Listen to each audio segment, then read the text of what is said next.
Hariom. Good morning વિદ્યાર્થી મિત્રો. Corona સંકટની અંદર તમે બધાનું સ્વાસ્થ્ય સારું હશે એવી ભગવાન પાસે આશા રાખું છું. ખાસ કરીને થોડા સમયની અંદર જ તમારી 6 માસિક કસોટી છે એ લેવામાં આવશે, જેની અંદર તમને પેપરો અત્યારે મળી ચૂક્યા હશે અથવા પેપરો તમને મળતા હશે. અને ખાસ કરીને આપણે ધોરણ 8ની અંદર સામાજિક વિજ્ઞાનની અંદર સામાજિક વિજ્ઞાનની અંદર પેપર સ્ટાઇલ છે એ કેવી હશે, એ ઉપરાંત પ્રકરણોની અંદરથી કયા પ્રકારના પ્રશ્નો પૂછાશે અને કેવા કેવા પ્રશ્નો પૂછાશે એનો એક વિડીયો દ્વારા તમને માહિતી આપવામાં આવે છે. તો ખાસ કરીને શરૂઆતની અંદર આપણે જોઈ લઈએ કે ભાઈ પેપર સ્ટાઇલ કેવી હશે ધોરણ 8ના સામાજિક વિજ્ઞાનની અંદર. તો અહીંયા તમારી સામે પેપર સ્ટાઇલ રજૂ કરું છું, જેની અંદર પ્રશ્ન પહેલો અ જે MCQ હશે, જેનો ગુણભાર હશે 4 માર્ક્સ. એ ઉપરાંત પ્રશ્ન પહેલો બ જે ખાલી જગ્યા હશે, જેનો ગુણભાર હશે 4 માર્ક્સ. એ ઉપરાંત પ્રશ્ન બીજો અ ખરા ખોટા એ હશે 4 માર્ક્સનો, અને પ્રશ્ન બીજો બ જોડકા એનો ગુણભાર હશે 4 માર્ક્સ. તો MCQ ખાલી જગ્યા ખરા ખોટા અને જોડકા આ તમને 4 માર્ક્સની અંદર પૂછાશે. એ ઉપરાંત પ્રશ્ન ત્રીજો છે એ 1-2 વાક્યમાં જવાબ આપવાના રહેશે, જેની અંદરથી તમને 10 પ્રશ્નો પૂછેલા હશે, જેમાંથી તમારે કોઈ પણ 8 પ્રશ્નોના જવાબ લખવાના રહેશે, જેનો ગુણભાર હશે 8 માર્ક્સનો. એ ઉપરાંત પ્રશ્ન ચોથો ટૂંકમાં ઉત્તર આપો, જેમાં તમારે 3-4 લીટીની અંદર જવાબ આપવાનો રહેશે, જેની અંદર તમને 6 પ્રશ્ન પૂછેલા હશે, જેમાંથી તમારે કોઈ પણ 4 પ્રશ્નોનો જવાબ લખવાનો રહેશે, જેના કુલ ગુણમાર્ક 8 છે. પ્રત્યેક પ્રશ્નનો છે એ 2 માર્ક જવાબ રહેશે. અને પ્રશ્ન પાંચમો હશે જે મોટા પ્રશ્નો હશે કે ત્યાં વિસ્તારથી જવાબ આપવાના રહેશે, જેની અંદર તમને 3 પ્રશ્નો પૂછેલા હશે, જેમાંથી તમારે કોઈ પણ 2 પ્રશ્નનો જવાબ આપવાનો રહેશે. એક પ્રશ્નનો 4 માર્ક અને કુલ ગુણ છે એ 8 માર્ક રહેશે. તો આવી રીતે 1-2 વાક્યના જવાબના ગુણભાર 8 છે, ટૂંકમાં ઉત્તર આપો એના ગુણભાર 8 છે, અને વિસ્તારથી જવાબ લખો એના ગુણભાર 8 છે. ટોટલ તમારું 40 માર્કનું પેપર રહેશે. તો આવી રીતે તમારે 40 માર્કનું પેપર લખવાનું રહેશે. તો વિદ્યાર્થી મિત્રો, આ પેપર સ્ટાઇલ હતી, અને પેપર સ્ટાઇલની અંદર કેવા કેવા પ્રકારના પ્રશ્નો પૂછાઈ શકે છે એની માહિતી મેં તમને આપી. હવે આપણે પ્રકરણની અંદરથી કેવા કેવા પ્રકારના પ્રશ્નો પૂછાતા હોય છે, કયા કયા પ્રશ્નો કયા પ્રકરણમાંથી પૂછાશે એની વિશેષ માહિતી હું તમને આપું છું, તો ધ્યાન આપજો. તો વિદ્યાર્થી મિત્રો, અહીંયા આપણે જોઈએ છીએ કે પ્રકરણ પહેલું, અને પ્રકરણ પહેલાની અંદરથી તમને શું શું પૂછાશે. તો પ્રકરણ પહેલાની અંદરથી એક ખાલી જગ્યા પૂછાશે. એ ઉપરાંત 1-2 વાક્યવાળો પ્રશ્ન પૂછાશે, જેનો ગુણભાર 1 રહેશે, અને એક મોટો પ્રશ્ન પૂછાશે, જેનો ગુણભાર રહેશે 4. એ મોટો પ્રશ્ન તમને કયો પૂછાઈ શકે છે, અથવા તમને એવું લાગે કે સાહેબ એ મોટા પ્રશ્નોમાંથી કયા કયા પ્રશ્નો છે, તો મોટા પ્રશ્નોની અંદર તમારે ખાસ જે પહેલા પ્રકરણ છે એ તમારી સ્વાધ્યાય પોથીની અંદર આપેલા છે. પહેલો પ્રશ્ન છે કે યુરોપિયન પ્રજાને નવો જળમાર્ગ શોધવાની જરૂર શાથી પડી, એ પણ પૂછાઈ શકે છે. અથવા બક્સરની લડાઈ શાથી થઈ અને તેનું શું પરિણામ આવ્યું. આ બેમાંથી કોઈ પણ તમને એક પ્રશ્ન છે એ 4 માર્ક્સની અંદર પૂછાઈ શકે છે. તો પ્રકરણ પહેલામાં ખાલી જગ્યા 1 પૂછાશે, એક ટૂંકો પ્રશ્ન, નાનો 1-2 વાક્યનો પ્રશ્ન, અને એક મોટો પ્રશ્ન પૂછાશે. એવી જ રીતે વિદ્યાર્થી મિત્રો, પ્રકરણ 2ની અંદર તમને એક MCQ પૂછાશે. એ ઉપરાંત એક ખરા ખોટા પૂછાશે, એક વાક્યવાળો એક પ્રશ્ન પૂછાશે, અને એક તમને ટૂંકો પ્રશ્ન એટલે કે ટૂંકમાં જવાબ આપો, જેનો ગુણભાર હશે 3 માર્ક, એવો પ્રશ્ન તમને બીજા પ્રકરણની અંદરથી પૂછાશે. તો ખાસ કરીને એની અંદર પણ તમારે 3-4 પ્રશ્નો છે એની વિશેષ તૈયારી કરવાની રહેશે. એ 3-4 પ્રશ્નો કયા કયા રહેશે તમારે તૈયાર કરવાના, તો ખાસ કરીને એની અંદર તમારે મૃદાવરણ છે એની ઉપયોગિતા જણાવો, અથવા જલાવરણની ઉપયોગિતાઓ જણાવો, અથવા વાતાવરણની ઉપયોગિતા જણાવો.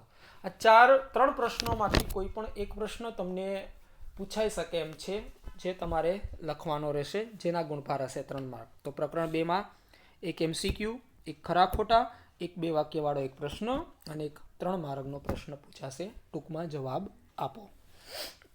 ત્યાર પછી વિદ્યાર્થી મિત્રો, પ્રકરણ 3ની અંદરથી તમને શું પૂછાઈ શકે છે? તો પ્રકરણ 3ની અંદરથી એક MCQ પૂછાશે, એક ખાલી જગ્યા પૂછાશે. એ ઉપરાંત એક પ્રશ્ન છે, 2 પ્રશ્નો છે એ તમને ત્રીજા પ્રકરણમાંથી પૂછાશે, જે 2 પ્રશ્નો હશે, એક વાક્યવાળા, અને એક તમને 3 માર્કનો ટૂંકો પ્રશ્ન તથા ટૂંકમાં જવાબ આપો એ પ્રશ્ન પૂછાઈ શકે એમ છે. તો એ 3 માર્કના ટૂંકા પ્રશ્નોની અંદરથી તમને કેવા પ્રશ્નો પૂછાઈ શકે છે? તો ખાસ કરીને ભારત બિન સાંપ્રદાયિક દેશ છે, સમજાવો. એ પ્રશ્ન પણ મહત્વનો છે, IMP જેવો છે. અને ભારત દેશને શા માટે પ્રજાસત્તાક દેશ કહેવામાં આવે છે? આ 2 પ્રશ્નોમાંથી કોઈ પણ એક પ્રશ્ન તમને 3 માર્કની અંદર પૂછાઈ શકે છે. તો ખાસ પ્રકરણ 3માં એક MCQ, એક ખાલી જગ્યા, એક વાક્યવાળા 2 પ્રશ્નો અને એક ટૂંકો પ્રશ્ન તમને પૂછાઈ શકે છે. પ્રકરણ થોડું મહત્વનું છે. આગળ 9માં પણ આ પ્રકરણ આપણે ભણવાનું છે, એટલે ખાસ ધ્યાન આપજો. એ ઉપરાંત આગળ આપણે જોઈએ તો વિદ્યાર્થી મિત્રો, પ્રકરણ 4ની અંદર તમને શું પૂછાઈ શકે છે? તો પ્રકરણ 4ની અંદર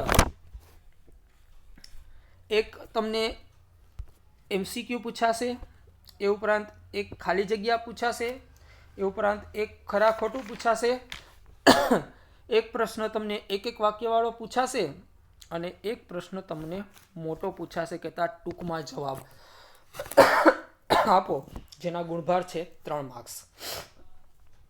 તો એ 3 માર્ક્સની અંદર તમારે કયા કયા પ્રશ્નો તમારે લખવાના રહેશે? તો ખાસ કરીને તમારે એની અંદર સૌથી મહત્વનો જે પ્રશ્ન રહેશે કે ડેલહાઉસીએ ભારતમાં કયા કયા સુધારાઓ કર્યા હતા?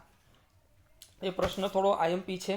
એ ઉપરાંત મહારાજા રણજીતસિંહના સમયમાં અંગ્રેજોએ પંજાબમાં સત્તા સ્થાપવામાં સફળ કેમ ન થયા?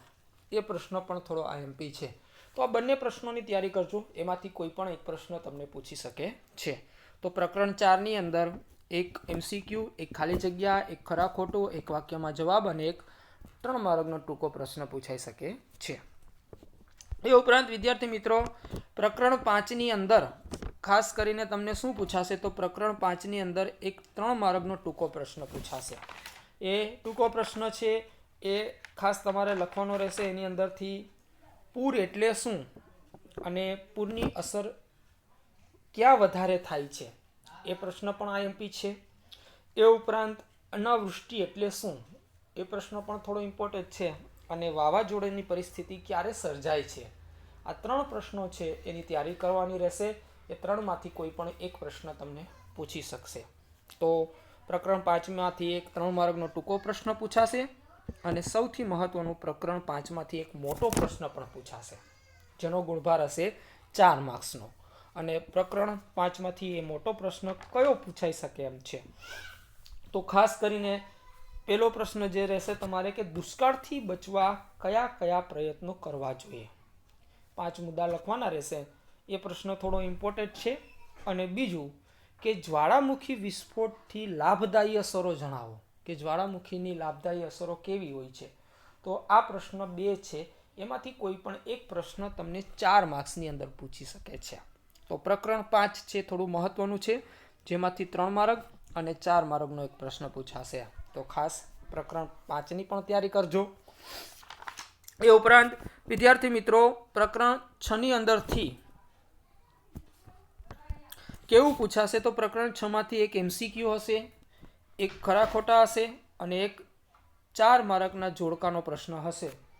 એ 4 માર્કના જોડકા તમને પ્રકરણ 6ની અંદરથી પૂછાશે. તો ખાસ પ્રકરણ 6ની તૈયારી પણ કરવાની રહેશે, કે એની અંદરથી જોડકા છે એ થોડા મહત્વના રહેશે. તો પ્રકરણ 6માં એક MCQ, એક ખરા ખોટા અને એક 4 માર્કના જોડકા પૂછાવાની શક્યતા છે. તો પ્રકરણ 6ની તૈયારી કરવાની રહેશે. એ ઉપરાંત આગળ આપણે જોઈએ તો પ્રકરણ 7ની અંદરથી તમને શું શું પૂછાઈ શકે છે? તો પ્રકરણ 7ની અંદરથી તમને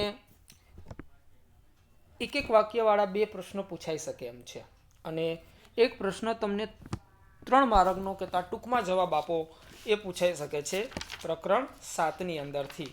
અને એ 7ની અંદરથી જે પ્રશ્નો પૂછાવામાં છે એમાં ખાસ કરીને વાતાવરણમાં જે કાર્બન ડાયોક્સાઇડનું પ્રમાણ વધી જાય તો શું થાય, એ પ્રશ્ન પણ થોડો ઇમ્પોર્ટન્ટ છે, આઈએમપી છે. અને તાપમાનમાં થતી વૃદ્ધિની અસરોથી બચવા માટે આપણા રહેઠાણો કેવા હોવા જોઈએ, એ પ્રશ્ન પણ થોડો ઇમ્પોર્ટન્ટ રહેશે. તો આ 2 પ્રશ્નોમાંથી કોઈ પણ એક પ્રશ્ન તૈયાર કરશો, અથવા 2 પ્રશ્નોમાંથી કોઈ પણ એક પ્રશ્ન તમને પૂછાવાની શક્યતા રહી શકે છે. તો પ્રકરણ 7ની અંદર એક વાક્યવાળા 2 પ્રશ્નો અને 3 માર્કનો એક ટૂંકો પ્રશ્ન પૂછાઈ શકે છે. એ ઉપરાંત વિદ્યાર્થી મિત્રો, પ્રકરણ 8ની અંદર એક વાક્યવાળા 2 પ્રશ્નો પૂછાશે, અને ખાસ કરીને પ્રકરણ 8માંથી 4 માર્કનો એક મોટો પ્રશ્ન પૂછાશે. 8મા પ્રકરણની અંદરથી 4 માર્કનો એક પ્રશ્ન પૂછાશે. એ 4 માર્કના પ્રશ્નોની અંદર ખાસ કરીને તમને કેવા પ્રશ્નો પૂછી શકે છે એ તમને કહી દઉં તો ખાસ કરીને લોકશાહી એટલે શું ને તેનું મુખ્ય લક્ષ્ય શું છે, એ પ્રશ્નો તમને પૂછવાની શક્યતા રહી શકે છે. એ ઉપરાંત તમને એ પણ પ્રશ્ન પૂછી શકે છે કે જો તમે સંસદ સભ્ય હો તો પ્રજા માટે શું કરી શકો છો, એ પ્રશ્ન પૂછાવાની શક્યતા રહી શકે છે. તો આ 2 પ્રશ્નોમાંથી કોઈ પણ એક પ્રશ્ન પૂછાઈ શકે છે, એટલે આ પ્રશ્નોની પણ તૈયારી કરવાની રહેશે. તો પ્રકરણ 8ની અંદરથી 2 એક વાક્યવાળા પ્રશ્નો પૂછાશે અને એક 4 માર્કનો મોટો પ્રશ્ન પૂછાશે. અને ત્યાર પછી છેલ્લું પ્રકરણ છે 9મું પ્રકરણ. અને આ પ્રકરણની અંદરથી તમને શું પૂછાય તો એક ખાલી જગ્યા, એક ખરા ખોટું, એ ઉપરાંત એક વાક્યવાળો એક પ્રશ્ન અને એક 3 માર્કનો ટૂંકમાં ઉત્તર આપો ટૂંકો પ્રશ્ન પૂછાઈ શકે છે. એ ટૂંકા પ્રશ્નની અંદર તમારે કેવા પ્રશ્નોની તૈયારી કરવી જોઈએ, તો એની અંદર પણ તમને કહી દઉં છું કે ટૂંકા પ્રશ્નની અંદર ખાસ કરીને તમારે ઈસવીસન 1857નો જે સ્વાતંત્ર્ય સંગ્રામ થયો એના આર્થિક કારણો કયા હતા, આ પ્રશ્ન પણ પૂછાઈ શકે છે. એ ઉપરાંત ખાસ કરીને તમને ટૂંકનો જ લખો, રાજા રણજીતસિંહ છે, રાજા જાગીરદાર કુંવરસિંહ છે, એની વિશે પરિચય આપો ટૂંકમાં, તો એ પરિચય પણ તમને પૂછાઈ શકે છે. તો આ 2 પ્રશ્નોમાંથી કોઈ પણ એક પ્રશ્ન તમને 3 માર્કની અંદર પૂછાઈ શકે એમ છે. તો પ્રકરણ 9ની અંદર શું શું પૂછાશે? એક ખાલી જગ્યા, એક ખરા ખોટું, એક વાક્યમાં એક ઉત્તર અને એક 3 વાક્યનો પ્રશ્ન તમને પૂછાય, 3 માર્કનો એક ટૂંકો પ્રશ્ન પૂછાય. તો આવી રીતે 8મા ધોરણના સામાજિક વિજ્ઞાનની અંદર આપણે કુલ 9 પ્રકરણનો પેપર રહેશે. પ્રકરણ 1, પ્રકરણ 2, પ્રકરણ 3, પ્રકરણ 4, પ્રકરણ 5, પ્રકરણ 6, પ્રકરણ 7, પ્રકરણ 8 અને પ્રકરણ 9. કહેતા સેમ 1 એ આખું પૂછાશે, જેમાં 9 પ્રકરણો છે જે તમારે તૈયાર કરવાના રહેશે, અને આની અંદરથી તમને 40 માર્કનું પેપર પૂછવામાં આવશે. તો મેં તમને અહીંયા પેપર સ્ટાઇલ કેવી છે એનો પરિચય આપ્યો. એ ઉપરાંત પ્રકરણ વાઇઝ કેવા પ્રશ્નો પૂછાઈ શકે છે, કયા પ્રકારના પ્રશ્નો પૂછાઈ શકે છે, આઈએમપી પ્રશ્નો કેવા હોઈ શકે છે, એની માહિતી પણ તમને આપેલી છે. તો આશા રાખું છું કે આ વિડીયો દ્વારા તમને માહિતી મળી ગઈ હશે. આ વિડીયો જોઈને તમે પેપર ભરશો તો પેપર ભરવાની પણ તમને સારી એવી ઇઝી રહેશે અને સારી એવી તમને આસાની રહેશે. તો ખાસ કરીને બધા જ આ વિડીયો જોઈને પેપર ભરજો, અને સારામાં સારું પેપર બધાનું ભરાય, સારામાં સારું પેપર જાય એવું એના માટે બધા જ વિદ્યાર્થીઓને મારા તરફથી બેસ્ટ ઓફ લક. હરિઓમ વિદ્યાર્થી મિત્રો.